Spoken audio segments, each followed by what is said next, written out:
नाशिक आणि त्र्यंबकेश्वर परिसरात राहणाऱ्यांसाठी पुढचे 24 तास निर्णायक असणार आहेत। या परिसरामध्ये ढगफुटीसाठी पोषक वातावरण तयार झालंय।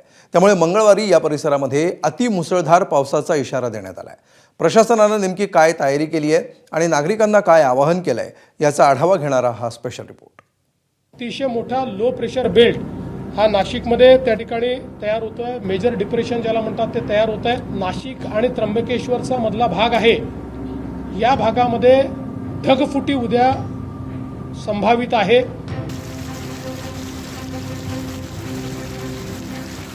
रविवारी आणि सोमवारी जोरदार बॅटिंग केल्यानंतर आता मंगळवारी वरुणराजा हॅट्रिक करण्याच्या तयारीत आहे। नाशिक आणि त्र्यंबकेश्वर परिसरात ढगफुटी होण्याची शक्यता हवामान विभागाने वर्तवली आहे। त्यामुळे मंगळवारी एकाच दिवसात तब्बल 300 मिलीमीटरपेक्षा जास्त पाऊस कोसळण्याची शक्यता आहे। अतिशय मोठा लो प्रेशर बेल्ट हा नाशिकमध्ये त्या ठिकाणी तयार होतोय। मेजर डिप्रेशन ज्याला म्हणतात ते तयार होत आहे। या मेजर डिप्रेशनमुळे जो काही नाशिक आणि त्र्यंबकेश्वरचा मधला भाग आहे, या भागामध्ये ढगफुटी उद्या संभावित आहे किंवा त्या प्रकारचे निर्देश आपल्याला प्राप्त झालेले आहेत। ही ढगफुटी देखील मेजर ढगफुटी असू शकते। जवळपास 300 mm पाऊस या ढगफुटीमुळे या सगळ्या भागामध्ये होऊ शकतो। नाशिकच्या बऱ्याच मोठ्या भागामध्ये तो होऊ शकतो। नाशिक आणि त्र्यंबकेश्वर या दोन्ही शहरांमध्ये प्रशासनानं या आपत्तीचा सामना करण्याची जय्यत तयारी केली आहे। हवामान विभागाचा इशारा खरा ठरला आणि निसर्गानं आपलं रौद्र रूप दाखवलं तर काय परिस्थिती निर्माण होऊ शकते याची नागरिकांना कल्पना दिली आहे नाशिक महानगरपालिकेच्या आयुक्तांनी। खूप जास्त पाऊस म्हणजे 200 ते 300 mm पुढे काही तासात येऊ शकतात असा त्यांचा हे आहे। आणि क्लाउड बस्टर ढग फुटण्याचा पण त्याच्यात थोडासा त्यांनी इशारा दिलेला आहे।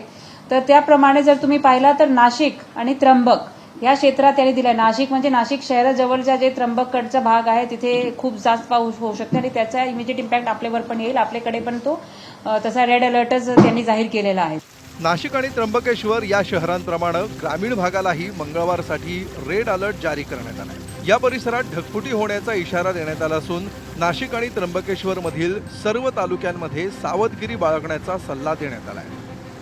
या अनुषंगाने आज एक क्लाउड बस्ट लाईक सिच्युएशन असा जाहीर करताना एक वॉर्निंग इश्यू करण्यात आली। हा वॉर्निंग 7 जुलै 2026 म्हणजे उद्याच्या दिवशीसाठी आहे।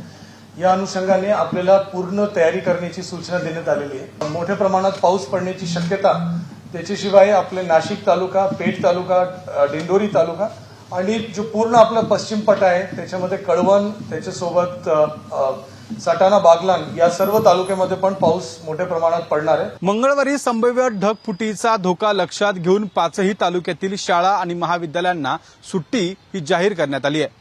अतिमुसळधार पावसामुळे कुठेही जीवितहानी किंवा वित्तहानी होऊ नये यासाठी नाशिक महानगरपालिकेच्या आयुक्त, महापौर आणि जिल्हाधिकाऱ्यांनी पत्रकार परिषद घेऊन नागरिकांना सतर्क राहण्याचं आवाहन केलंय। नाशिक शहर महानगरपालिकेचे सन्माननीय महापौर आणि सन्माननीय मनपा आयुक्त आज करणार आहे।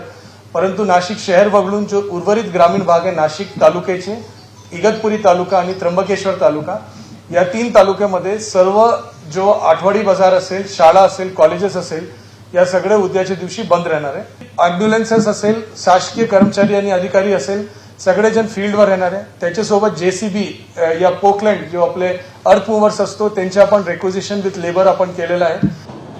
नाशिक आणि परिसरात मंगळवारी अतिवृष्टीचा इशारा देण्यात आल्यामुळे रेल्वेच्या वेळापत्रकातही बदल करण्यात आले। अतिवृष्टी झाली तर काही लांब पल्ल्याच्या गाड्यांचा मार्ग बदलण्यात येण्याची शक्यता आहे। दरड कोसळल्यामुळे पुणे मुंबई रेल्वे मार्गाला फटका बसला असून लांब पल्ल्याच्या 17 गाड्या रद्द करण्यात आल्या तर 31 गाड्यांचे मार्ग बदलण्यात आले। त्यात भर म्हणून आता नाशिक मार्गे धावणाऱ्या रेल्वेच्या वेळापत्रकातही बदल झाल्यामुळे अनेक प्रवाशांची गैरसोय होण्याची शक्यता आहे।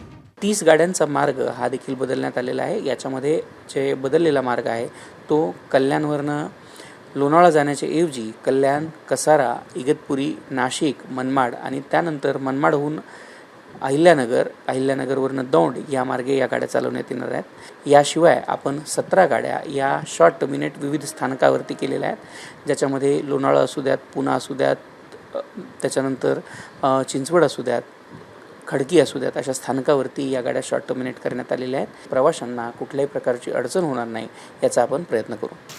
उद्या नाशिककरांनी शक्यतो घराबाहेर पडणं टाळावं असा सल्ला प्रशासनानं दिला आहे. आता प्रत्यक्षात ढगफुटीचा इशारा खरा ठरतो का आणि आसमानी संकटाचा सामना करण्यात प्रशासनाला किती यश येतं याकडे सर्वांचं लक्ष असणार आहे. मुकुल कुलकर्णी, ABP माझा, नाशिक.